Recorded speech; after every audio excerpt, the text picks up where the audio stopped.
Tudo bem?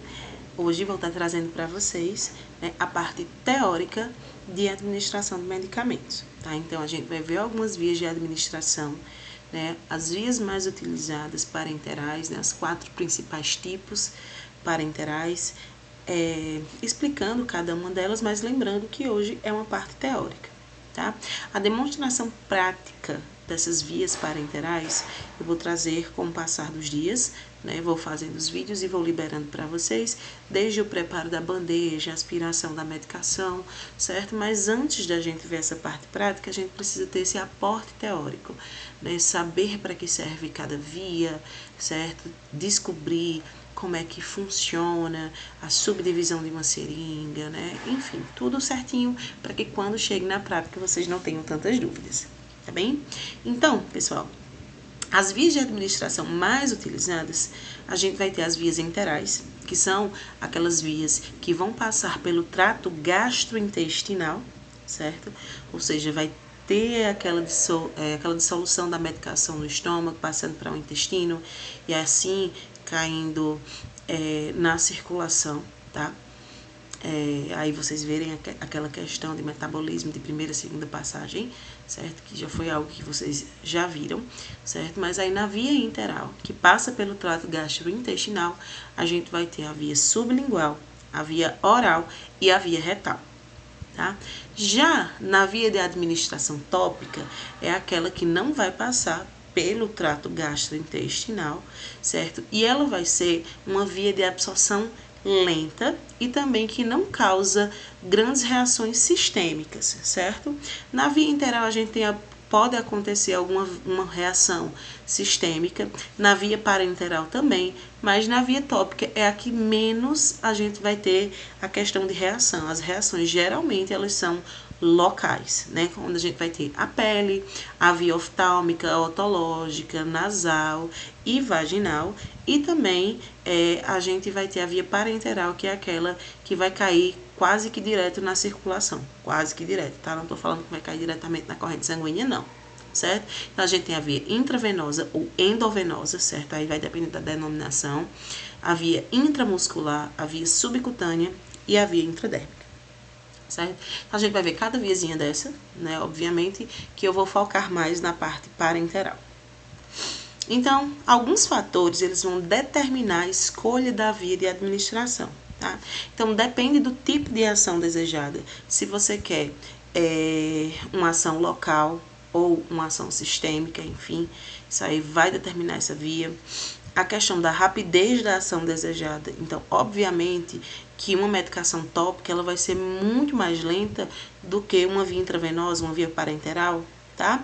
E a natureza do medicamento, né? Existem medicações que são feitas para uma determinada via e é algo que a gente precisa sempre estar atentos, tá, gente? A equipe de enfermagem, ela tem que estar atenta à via de administração, principalmente, né? E prezar ali por aqueles certos da medicação.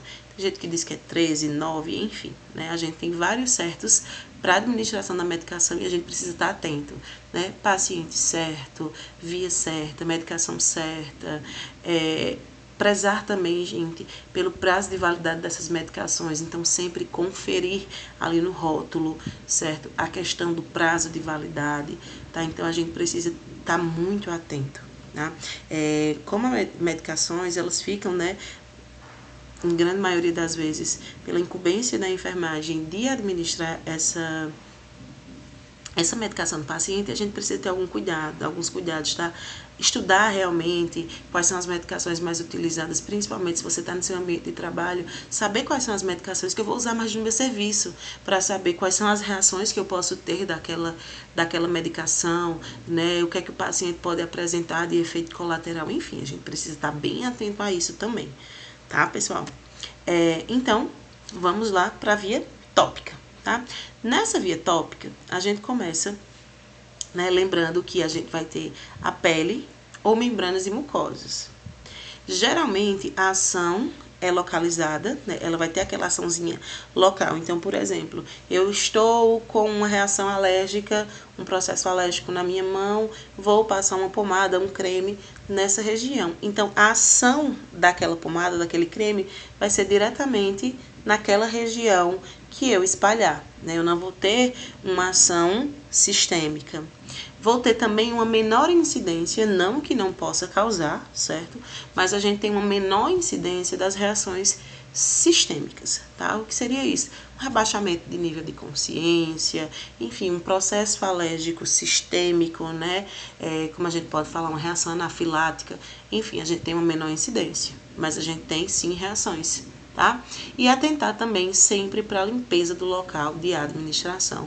Se uma pele tá suja, gente, vamos fazer a higienização primeiro, certo? Região vaginal, tá sujo, vamos fazer uma higienização primeiro daquele local, fazer aquela devida limpeza para então a gente fazer a administração da medicação, tá certo? Quanto mais limpa a pele, menos células descamativas a gente tem, menos oleosidade, enfim, a gente vai ter esses poros da nossa pele um pouco mais abertos para receber aquela medicação que a gente precisa aplicar. E quando a pele tá suja, a gente cria mais camadas, a gente cria mais barreira, certo? Então, sempre atentar para a limpeza do local da administração. Então, começando, a gente vai ter a via oftálmica, que ela tem um efeito local, né? A gente precisa evitar administrar na córnea e evitar também o contato direto no globo ocular, certo? Então, a gente dá um distanciamento. É importante que a gente esteja, né, nós profissionais, estejamos com as mãos limpas ou fazer o uso da luva, certo? De preferência, usar luva, equipamento de proteção individual, ele vai servir para me proteger, certo? Para proteger o profissional, certo? Então, evitar esse contato direto e fazer a administração, geralmente, no ducto lacrimal, certo? A gente dá uma pingadinha de longe, certo? Com a cabeça do paciente inclinada para trás e orienta o paciente para ficar com aquele olhozinho ali fechado durante 1 ou 2 minutos para que ocorra a absorção desse fármaco na via oftálmica, tá? Na via otológica, certo? A gente vai posicionar o ouvido do paciente afetado para cima, né? Examina bem o canal auditivo, vê se tem algum objeto interferindo essa via.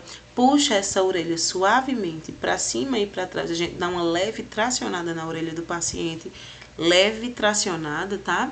E administra a medicação prescrita e mantém a cabeça inclinada até a descida da medicação. Se for o caso, aplica um tampão conforme a prescrição, mas espera essa medicação descer, porque quando a gente coloca o tampão, geralmente a gente coloca um pouco de algodão, um pedacinho de algodão fechando, quando essa medicação não desce, quando a gente põe o algodão ele vai absorver aquela medicação que foi colocada, certo? Então a gente espera, dá um tempo, né, para que a medicação desça, para começar a fazer efeito. Então assim a gente põe o tampão se tiver prescrito. Se não tiver prescrito, a gente não coloca, tá bom? E na pele, tá? A gente tem as formas mais comuns, né, que são colocadas em peles e mucosas, como cremes, como loções, como óleos, como alguns pós, né, os talcos que a gente tem, que a gente vai colocar na pele do paciente, certo? Então, aí não tem nem mistério mesmo para aplicar, é realmente higienizar a pele do paciente, higienizar aquele local que vai receber a medicação, fazer o uso da proteção individual, né, do equipamento de proteção individual e administrar, certo? Não tem muito mistério, tá? Nas vias de administração enterais, vão ser aquelas que vão passar pelo trato gastrointestinal, tá? Então, essas vias geralmente são a oral, a sublingual e também a gente vai ter a via retal. Esquecido, mas vamos lá. Então, na via oral, as vantagens que a gente vai ter é porque é uma via segura, ela é uma via mais prática, ela possibilita a autoadministração, certo? Então, a gente vai explicar para os pacientes a posologia, né, como é que ele vai tomar aquela medicação. É uma via bem econômica também, tem uma grande extensão de absorção e tem a possibilidade de remover o medicamento, né? Então, a gente sabe que a gente tem um tempo de digestão, e enquanto aquela medicação não foi totalmente digerida, né, pelo nosso estômago, não foi processada pelo nosso estômago, a gente tem a possibilidade de remover, né, até mesmo passando uma sonda nasogástrica aberta, né, a gente fazer a drenagem desse conteúdo gástrico, a gente tem essa vantagem, né. Isso acontece principalmente nos casos de intoxicação exógena, quando as pessoas tomam alguns comprimidos, enfim, a gente tem essa possibilidade de fazer a remoção através da sonda aberta. As desvantagens da via, né, a gente vai ter uma absorção variável, é uma ação um pouco mais lenta também. Ela pode ter interações com alguns alimentos, né, onde alguns alimentos eles fazem com que a medicação não seja absorvida da forma correta. Tá? Então, tem pessoas também que têm algumas dificuldades para a absorção de medicações. Por exemplo, tem pessoas que não conseguem digerir ou dissolver ou absorver metformina, por exemplo. Né? Tem pessoas que não conseguem, simplesmente o comprimido ele sai pela via retal inteiro, né? Sem haver aquela quebra. Então, a gente tem essa questão também de algumas pessoas vai passar pelo metabolismo de primeira passagem, certo? E pode acontecer também da irritação gástrica. Por isso que, às vezes, algumas pessoas que fazem a polifarmácia, né, fazem uso de diversas medicações, elas precisam tomar uma medicação para proteger aquela mucosa gástrica, né, contra os efeitos nocivos das outras medicações, certo? Então, a gente tem vantagens e desvantagens. Na via sublingual, a gente vai ter uma rápida absorção, porque ele não sofre metabolismo de primeira passagem, ou seja, ele não vai para o estômago, para depois ir para o intestino, para poder cair na circulação, certo? Ele vai direto para a circulação, tá? Ele vai direto para essa circulaçãozinha pequena, então a gente vai ter uma absorção bem mais rápida, né? Uma ação também rápida.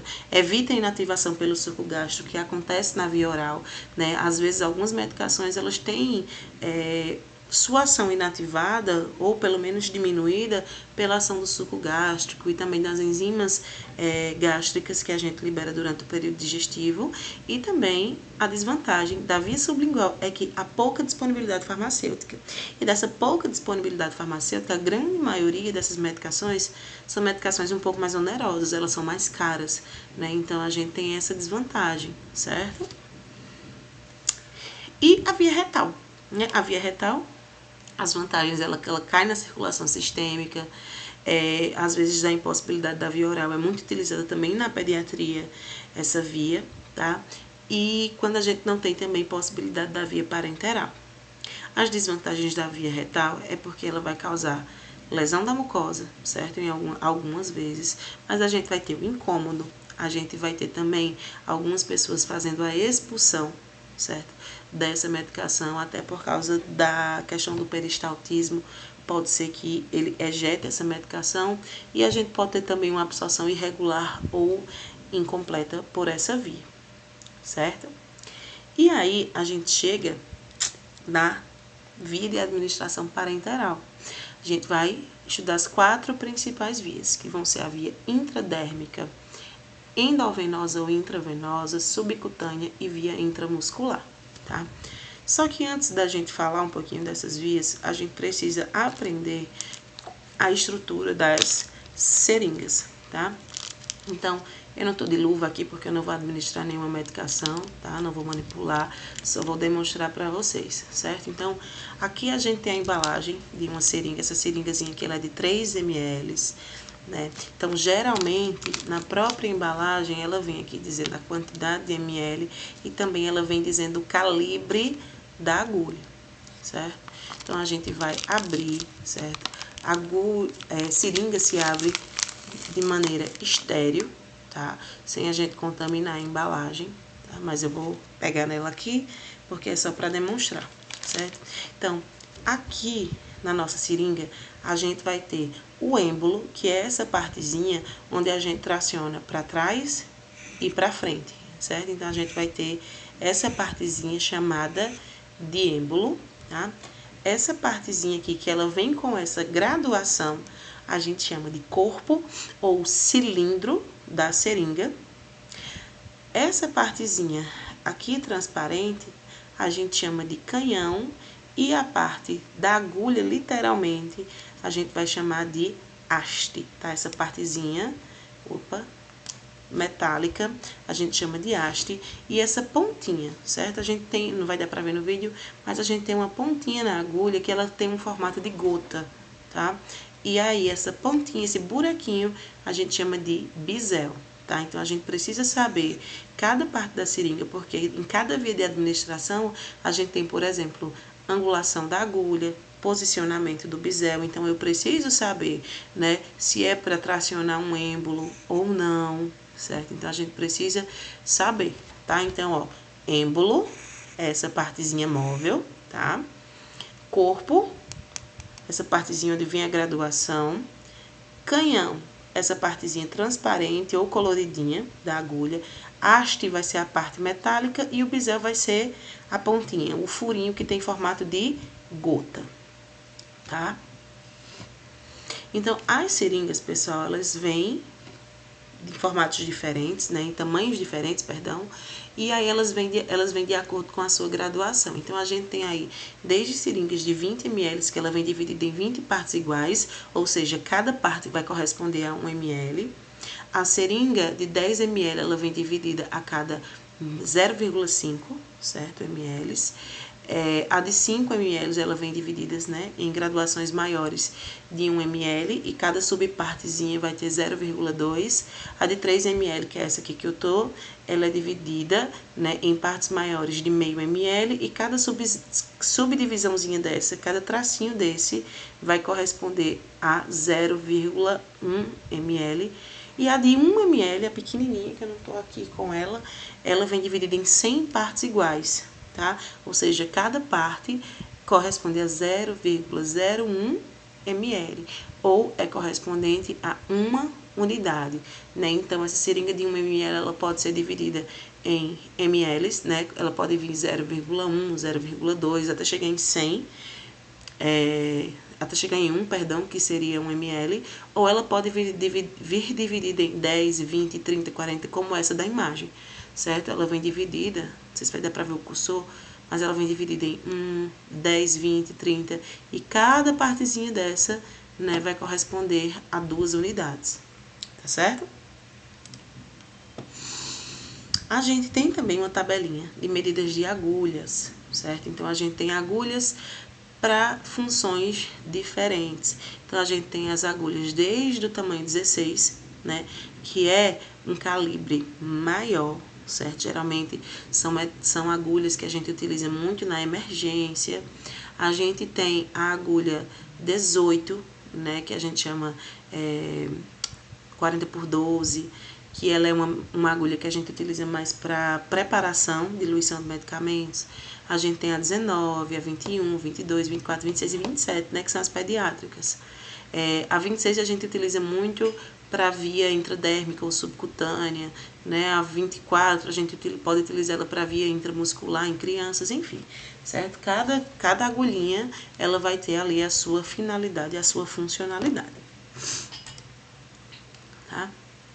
O ângulo da agulha também, ela vai ser bem utilizada. A gente precisa prestar atenção nisso, tá?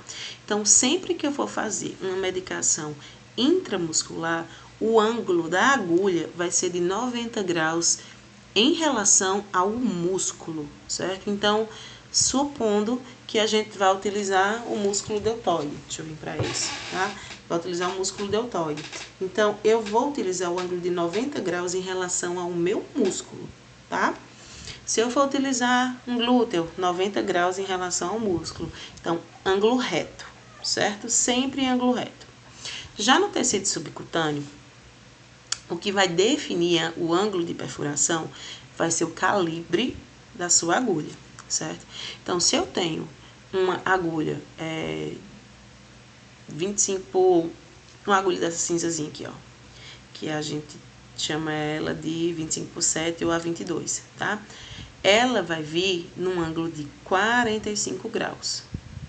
Se eu tenho essa agulhazinha aqui, ó, uma 13x45, uma pequenininha, o ângulo pode ser de 90 graus, tá? A gente vai variar a angulação de acordo com o calibre da nossa agulha. A via intravenosa, né, como vocês podem ver, ela vem aqui com um ângulo de 25 graus, tá? Porém, esse ângulo vai depender muito de cada paciente. Tem pacientes que têm a veia um pouco mais profunda, elas têm um tecido adiposo um pouco mais espesso, né? Ou as veias são mais profundas, então a gente tem que aumentar mais um pouquinho esse ângulo, certo? E existem pessoas que têm aquela veia bem superficial e a gente não precisa angular tanto. Então, é um ângulo que é variável, certo? Mas fica ali em torno dos 25 graus. E a intradérmica, ela vai ser uma medicação que a gente vai administrar ela ali abaixo da epiderme, certo? Então, é algo muito superficial. É um ângulo que é praticamente rente à pele, né? A gente nem angula direito, certo? Vai ser bem rente à pele. Deixa eu dar uma pausazinha aqui que Tiffany tá chorando. Aqui a Meliante que tava chorando. Aperreando. Mãezinha. Vamos lá, tá? Retornando. Seu cantinho. Então, falando de cada via, certo? A gente começa pela via intradérmica. Essa via intradérmica, elas são para medicações que vão ser injetadas na derme, logo abaixo da epiderme, tá? E ela é uma via que não aguenta tanta medicação, certo? Então, ela suporta até meio ml, tá?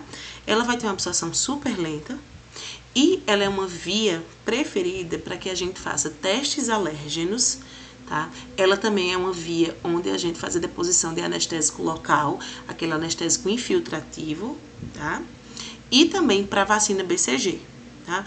Vacina BCG e também de raiva, tá? Na profilaxia da raiva humana, a gente também utiliza a via intradérmica para fazer o bloqueio ao redor da lesão, certo? E os locais mais comuns, tá?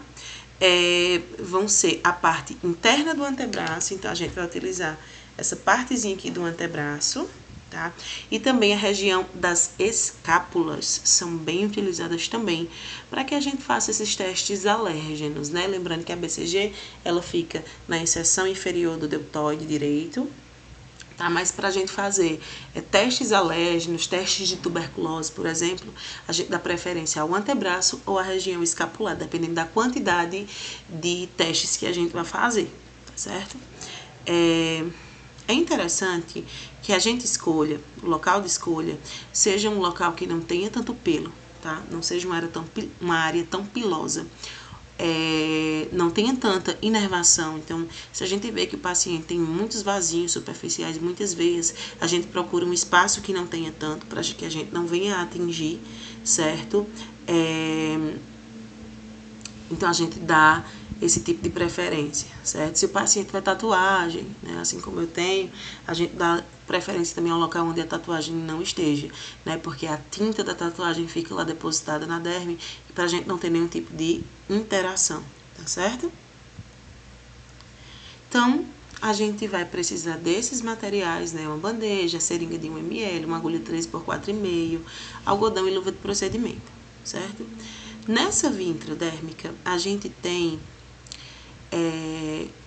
a deposição da medicação num ângulo de 10 a 15 graus, né, bem rente à pele, como vocês estão vendo aí. E quando a gente administra essa medicação, essa vacina, enfim, a gente vai ver que vai subir, né, um carocinho. Esse carocinho, geralmente, ele é esbranquiçado ou amarelado e a gente chama de pápula, tá? Então, o que determina se a via intradérmica ela foi atingida, se a medicação ela foi injetada no local correto na via intradérmica, vai ser a formação, a criação de uma pápula, tá? Pessoal, vai ser essa bolinha aí que vai subir, tá bem? Quando essa bolinha sobe, né, a gente tem um devido cuidado de não pressioná-la, tá? Para que a gente não ejete essa medicação. Então, deixa ela aí. Se escorrer alguma coisa, a gente seca ao redor, mas nunca pressiona ela, tá? E deixa que a própria pele vai fazer a absorção dela durante o tempo que for passando. Então, essa questão do procedimento, passo a passo, eu vou falar na prática, certo? Então, eu vou passar aqui para vocês. Já na via subcutânea, a gente vai ter a colocação de medicamentos na hipoderme, tá? Então, vai ser uma administração para alguns fármacos, a gente vai ter um volume máximo um pouco maior, certo? Então, ela consegue fazer a absorção de mais medicamentos do que a via intradérmica, e ela é uma via bem utilizada para insulina, tá? Heparina, enoxaprina, por quê? Ela vai fazer uma absorção contínua, porém lenta, ou seja, existem as medicações, as insulinas, por exemplo, que tem ali um período de ação grande, né? Então, durante esse período de ação, essa via subcutânea ela vai ficar absorvendo e jogando essa medicação na corrente sanguínea, né? Para que essa ação ela seja contínua, né? Ela é um pouco lenta, mas a gente tem essa questão da continuidade, né? Ela fica agindo por um grande período de tempo. E aí, como eu tinha falado, o comprimento da agulha vai definir o ângulo de inserção. Se for uma agulha 3x45, o ângulo é de 90 graus. E se for uma agulha maiorzinha, né, tipo essa, a gente vai fazer o ângulo de 45 graus, tá certo? Então, a gente tem alguns locais que são mais utilizados para a gente fazer a administração da via subcutânea. Então, a gente vai ter a parte posterior do braço, tá? Aqui, ó, essa partezinha. A gente tem a região periumbilical, tá? Essa região periumbilical sempre respeita o espaçamento de 2 dedos ao redor da cicatriz umbilical, certo? Então, respeita esse espaçamento. A gente tem face lateral da coxa e a gente também tem as nádegas, podendo ser locais de administração subcutânea, tá? E também a gente mostra aqui a importância da prega subcutânea. Quando a gente faz a preguinha subcutânea para administração, né, que eu vou demonstrar nas próximas aulas da prática, quando a gente faz essa preguinha, a gente está evidenciando, a gente está puxando para cima o tecido subcutâneo, tá? Então, a gente corre menos risco de errar a via, de acertar um músculo, por exemplo, certo? Então, a gente dá esse espaçamentozinho, faz essa prega para que a gente evidencie, certo? Então, o material necessário também eu vou falar nas próximas aulas e também o procedimento, tá? Já na via intramuscular, a gente vai ter os fármacos sendo administrados no próprio músculo, né? Então, é uma via mais rápida do que a subcutânea, vai também permitir um acúmulo de medicação, né, de fármacos maior. Então, cada músculo, ele tem ali a quantidade de medicação que ele vai suportar, certo? Geralmente, a gente utiliza uma agulhazinha mais calibrosa. Essa aqui geralmente a gente utiliza em crianças para via intramuscular. Para adultos a gente utiliza uma 25/7, que é a cinza, ou uma verdinha, certo? Dependendo da medicação. E o ângulo de inserção dessa aqui vai ser de 90 graus. Então, se eu tenho meu músculo nessa região, eu vou sempre utilizar esse ângulo de 90 graus. Ah, o músculo tá aqui, 90 graus. Assim, sempre vai 90 graus ao músculo, certo? A gente vai ter também o volume de administração sendo variado, né? Como eu falei, é depender do sítio de administração. E o bisel, gente, a posição desse buraquinho, na via subcutânea e na via intradérmica, ele é para cima, tá? Ele sempre vai ficar olhando para mim. Já na via intramuscular, a gente lateraliza ele. Por que a gente lateraliza, Camila? Porque as fibras musculares, elas são lateralizadas. E quando a gente lateraliza esse bisel, a deposição dessa medicação dentro das fibras musculares ocorre melhor, né? Então, a gente sempre vai lateralizar o bisel, ângulo reto, porém o bisel ele vai ficar um pouquinho mais para um lado ou para o outro. Aqui, pessoal, é uma atualização, tá, do COFEM com a quantidade e o volume máximo de administração para a via intramuscular, certo? Então, aqui tem as idades e também a quantidade de medicação ou vacina que eles suportam. Então, a gente tá vendo que crianças abaixo de 2 anos nunca, tá, gente? Nunca vão utilizar a via intramuscular no deltoide, no ventre ou no dorso glúteo. Crianças abaixo de 2 anos, a via de administração utilizada é a vasto lateral da coxa, certo? Vocês precisam ter ali essa destreza e ter essa prática de vasto lateral, certo? Porque é uma via que a gente utiliza em prematuro, em neonato, em lactente, crianças menores de 2 anos em geral, tá certo? Já para as crianças de 3 a 6 anos, a gente pode utilizar a ventroglúteo, a dorso glúteo e o vasto lateral da coxa, e aí os volumes vão sendo variados, certo? Crianças de 6 a 14 anos, a gente pode utilizar o deltoide e as demais, certo? Adolescentes também e adultos, né? Só que de adolescente para adulto vai mudar o que, Camila? A quantidade, certo? Então, adultos, o deltoide suporta até 1 ml, certo? Tudo que passar de 1 ml, gente, tá errado. Isso é nova resolução do COFEN, tá? Antigamente era 3 ml, no tempo que eu aprendi o deltoide ia até 3. Hoje em dia é só 1 ml, tá certo? Ventroglúteo, 4 ml. Dorsoglúteo, 4 ml. Vasto lateral da coxa, 4 ml, certo?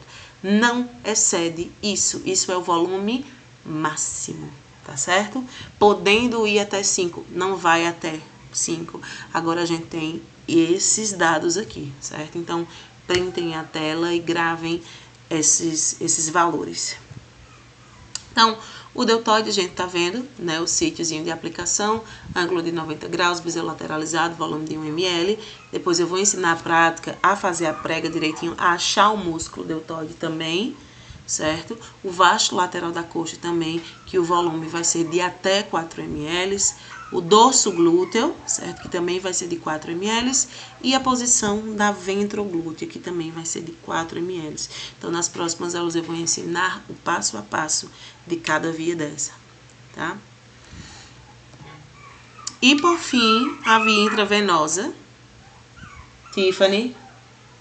A gente vai ter a via A gente vai ter a via intravenosa, que vai se referir à administração de fluidos de medicamentos direto na corrente sanguínea, certo? Então, a gente tem vantagens de poder infundir grandes quantidades rapidamente na veia, com a menor irritação. É uma via de ação mais rápida, com efeito imediato, certo? E os fármacos são administrados diretamente na veia através de uma agulha de modo intermitente ou através de um acesso venoso, periférico ou central, para aquelas infusões contínuas, né? Então, a gente tem a via intravenosa rápida, geralmente uma medicação que a gente vai fazer, que a gente utiliza ou diretamente a agulha, ou utiliza um scalp. A gente vai ter as infusões contínuas, né? Para a gente utilizar venóclise, por exemplo, um acesso venoso central, certo? Então, a finalidade das punções venosas, elas vão ser primeiro para coletar amostras de sangue, para fazer essas infusões intravenosas, para fazer um acesso vascular para uso posterior, né, que é o acesso salinizado, que eu também vou mostrar para vocês, e para a instalação de algum medicamento, tá? A gente deve ter alguns cuidados, né, na escolha do sítio de punção, sempre considerando a duração da terapia, tá? As condições, as localizações das veias e o objetivo da infusão. Por quê? Se a gente tem um tratamento prolongado, por exemplo, o paciente vai ficar interno, vai ficar fazendo uso do soro contínuo, certo? Eu não vou colocar em um local que eu vá perder a funcionalidade do meu paciente. Meu paciente vai perder, por exemplo, ali a mobilidade, certo? Então, tem gente que gosta de puncionar aqui na fossa cubital, certo? Se o paciente vai ficar interno, com essa fossa cubital perfurada, ele vai passar o tempo inteiro com o braço estendido. Então, isso vai ser desconfortável para o meu paciente, certo? Então, a gente sempre dá prioridade aos locais que o paciente não vai perder essa sua mobilidade, certo? Então, geralmente, a gente começa a fazer as punções no dorso da mão, certo? E as punções subsequentes, não achei na mão direita, não achei na mão esquerda, e aí eu vou subindo essas punções, certo? Então, a gente vai fazendo sempre nos sítios acima. Não tem na mão, vem para o antebraço, fossa cubital, enfim, a gente vai fazendo essa progressão, tá? A gente não dá preferência logo na fossa, não. Tá bom? Se for uma terapia de longa duração. Se for uma terapia de curta duração, a gente vai na fossa cubital porque é um local menos dolorido, certo? Mas se for uma infusão longa, vai nesses outros locais, tá certo? Então, aqui a gente tem um mapinha das veias, onde a gente tem as veias cefálicas, a veia cubital, a veia braquial, né, a cefálica acessória, radial, enfim. Né? No dorso da mão, a gente tem esse arco venoso dorsal, a gente tem as veias cefálicas, a basílica, certo? Então, a gente tem vários locais de punção, tá? E alguns cuidados que a gente tem que ter em relação à punção venosa vão ser os seguintes. Primeiro, selecionar o catéter de menor calibre possível e que mantenha um bom fluxo sanguíneo, a fim de prevenir a flebite. O que é flebite, Camila? Inflamação das veias, tá? Às vezes a gente tem uma inflamação, um extravasamento sem necessidade. Então, se é um paciente que pode utilizar um gel de menor calibre, a gente vai colocar. Certo? Aí um paciente de emergência, está precisando de grande reposição de fluidos, vou colocar um acesso mais calibroso. É mais um paciente que chega numa condição estável e eu vou colocar, né, um calibre de um gel com mais calibroso, né, um calibre maior, isso aí se chama crime, né? Você está ali cometendo uma infração ética em relação ao seu paciente, tá? A agulha de aço ela só vai ser utilizada para coleta de amostra sanguínea e a administração de medicamento em dose única, aquilo que eu falei. Se for uma medicação rápida, eu posso simplesmente fazer diretamente, né? Se for só essa seringuinha. Mas, por exemplo, eu tenho uma seringa com uma medicação, outra seringa com outra, enfim, eu vou utilizar um scalp, porque eu vou furar uma única vez meu paciente e vou administrar todas essas medicações que eu também vou ensinar, certo? Essa práticazinha. Considera a punção em membro não dominante, tá? Unção, tá? Mas é punção.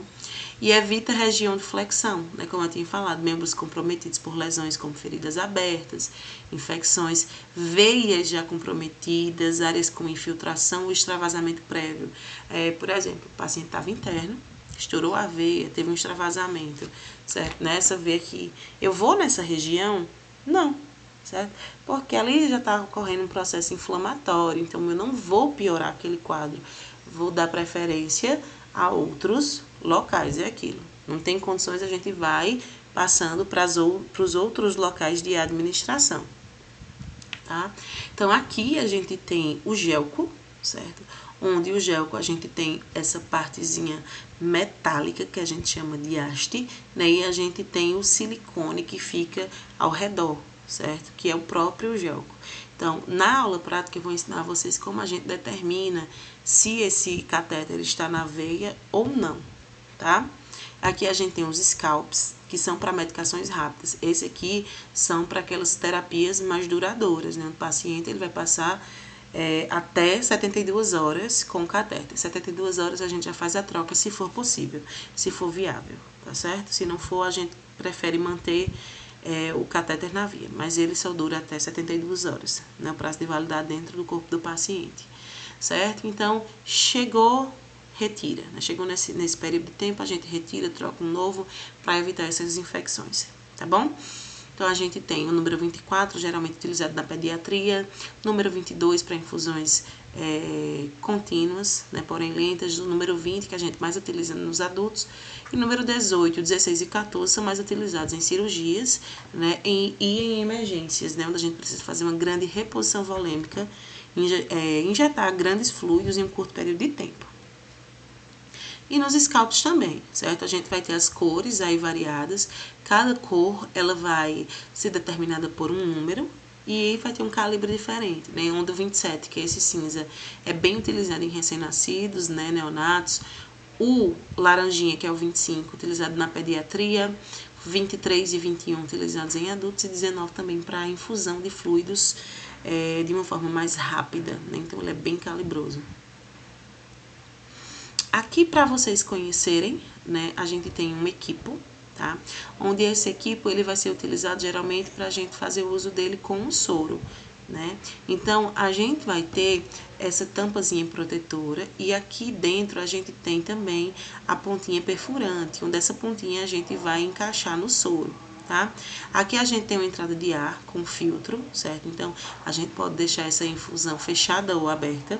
E aqui a gente tem uma câmara de gotejamento. Então, a gente tem um equipo que ele vai pingar em macrogotas e tem um que vai ser em microgotas. Aqui a gente tem um filtrozinho e essa medicação ela vai passando por esse tubo flexível. Aqui a gente tem um injetor lateral de formato em Y, onde nessa região a gente pode fazer a administração de medicamentos, certo? Sem precisar furar o paciente.